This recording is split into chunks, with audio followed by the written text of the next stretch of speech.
These are the 20 best tips and tricks that you have to know for your Meta Quest 3S. And that goes all the way from unlocking some cool new features that you would have otherwise missed out on, to how you can increase the quality of your VR games by a lot. So let's get it started with the first feature that can come in very helpful, known as the quick settings menu. Now this option lets you do things like starting a recording, muting your microphone, or quickly open up your menu. But since this is normally not enabled directly, you will have to dig into the settings to find it. So in here, head over to the tab named Movement Tracking and look for the so-called Expand Quick Action Line, since this is the one that you have to turn on. And once enabled, you'll just have to look at the palm of your hands and pinch your fingers together to get access to it. Which gets us directly to the second tip, because there are also two other ways besides this that let you turn on your pass-through and switch between mixed reality and full VR immersion. Now the most known one is the circular button on the bottom of your headset, because when pressed, this will change it instantly between these two modes. But the second option is to simply double tap the side of the strap or the Quest 3S itself. And this is kind of a secret feature that got carried over from the original Quest 2. But another thing that you'll be using a lot and that has gotten a nice upgrade is regarding your screens in VR.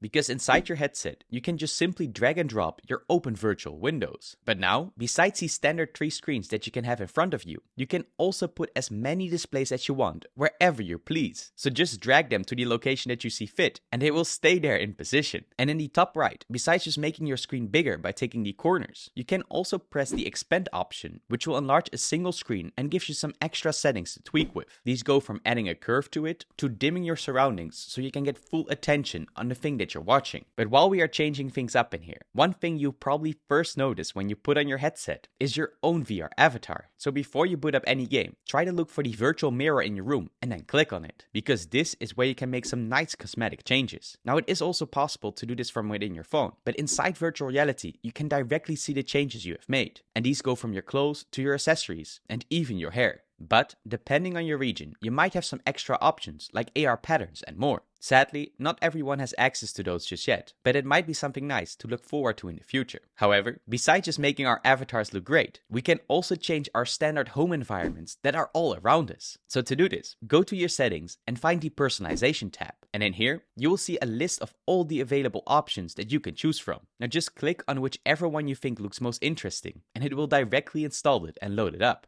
But while there are some crazy versions in here, like the one that puts you in outer space, or another that lets you watch the beautiful northern lights, there is actually also a way to get even more of them than the ones you see here. But we'll get to that later, because with your home environment now set up, the next hurdle that you will come across pretty quickly is your boundary setup. Because when you are walking around in your virtual space, you will be limited by this blue light grid. And this is there to warn you so that you don't walk straight into your wall, of course. However, the standard calibration already shows up so quickly, even when there is quite a lot of space still between you and the border. But luckily, there's an easy solution. So go back to your settings menu, but now head over to physical space. Here, you can do things like set up a new boundary or change the color of the grid that you see. But most importantly is the settings named boundary sensitivity. Now most likely, if you haven't changed this yet, this is probably set somewhere in the middle between low and high. But when you put it all the way to the left, you will see that you will still get the warning grid once you're too close to it, but it will pop up much later, giving you some extra space to play with. And as an extra, you can also go to the advanced options where you can tweak this even more specifically. But besides all these settings, let's talk about some hardware tips and tricks. Because one of the main minus points on the Quest 3S is its battery life and the included head strap. And while the soft dual band is definitely still a better version compared to the older single strap design that we had on Quest 2, it still pulls quite a lot after a while of using it, even if you adjust it correctly to the back of your head. And that is also why most users upgrade to a pro-like Halo strap pretty quickly, because this isn't just more comfortable to wear, but some of them also have a battery built into it, like for example the one I use myself a lot from Anna Pro. And these you can just magnetically attach to the back of your head strap to give you a couple of hours of extra gameplay, which basically solves both these problems at once. But you could also take it up a level by using multiple batteries so that you don't have to charge your headset ever again. But there is also a free and quick upgrade to make your VR experience a lot better, and this is when it comes to the controllers, because here you can use a trick with the loop to turn them into a knuckle-like design.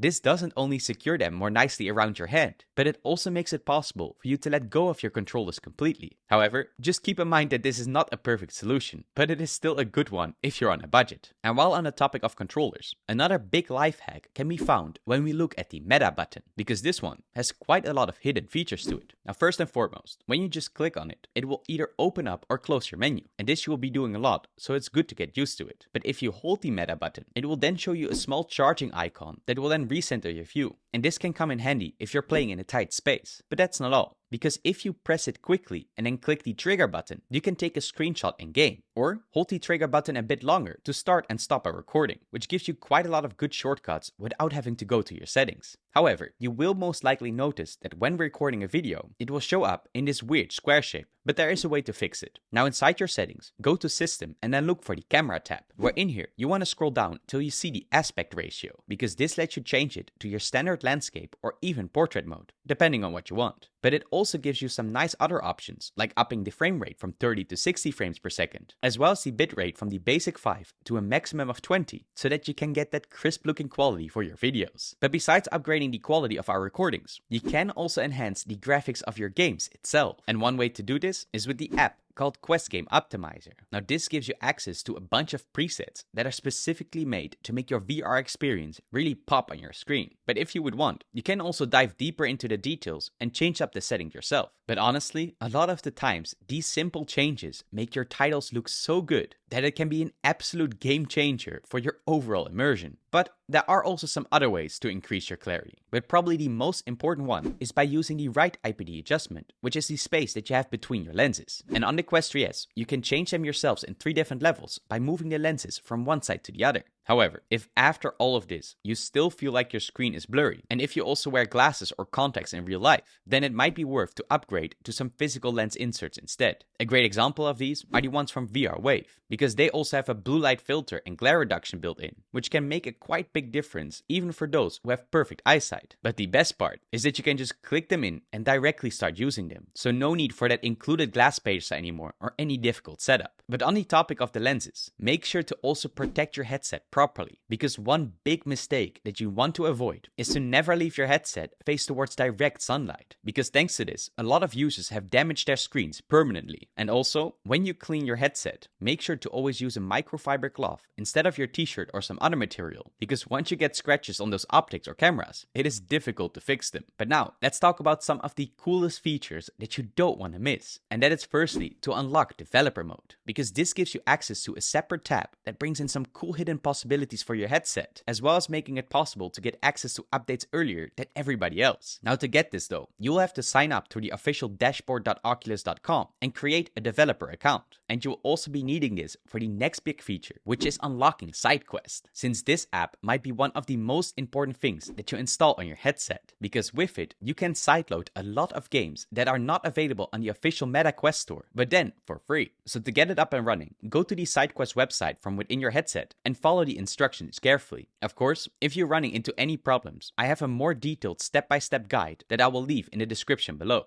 However, the cool thing is though, that besides just the game library it gives you access to, it is also the place where you can find the new home environments that we talked about before, as well as letting you do some more complicated things, like importing files to your PC and changing some graphic settings. But once you are done with your standard VR games and want to change it up a bit, you can also choose to play your Xbox Game Pass on your Quest 3S. Just keep in mind that to be able to do this, you will need to have the official subscription as well as an Xbox controller laying around. And of course, this will only let you play those games on a big screen in front of you, but it is still pretty damn cool to have. And that same can be said for movies and shows, because if you want to watch some good anime or just binge some content with friends, then you can do that with a free app called Big Screen. This you can find on the Meta Quest store by just typing it in, and it basically turns your headset into a VR movie theater. And since it is completely free, it is definitely one of the must-have applications. But by far, probably the coolest feature of all is that you can play PC VR games on your Quest 3S too. This goes from some of the most popular titles of all time, like Half-Life Alyx, that you just wouldn't be able to play anywhere else. Now to unlock this, there are multiple of different methods that go from virtual desktop to Steam Link, with them all letting you connect your headset wirelessly to your PC so that you can have access to the Steam VR library. But this entire setup is a bit more detailed. So for an easy step-by-step guide to finally get access to this, click on the video that you see on screen right now to make sure you don't miss out on these insane VR games. And of course,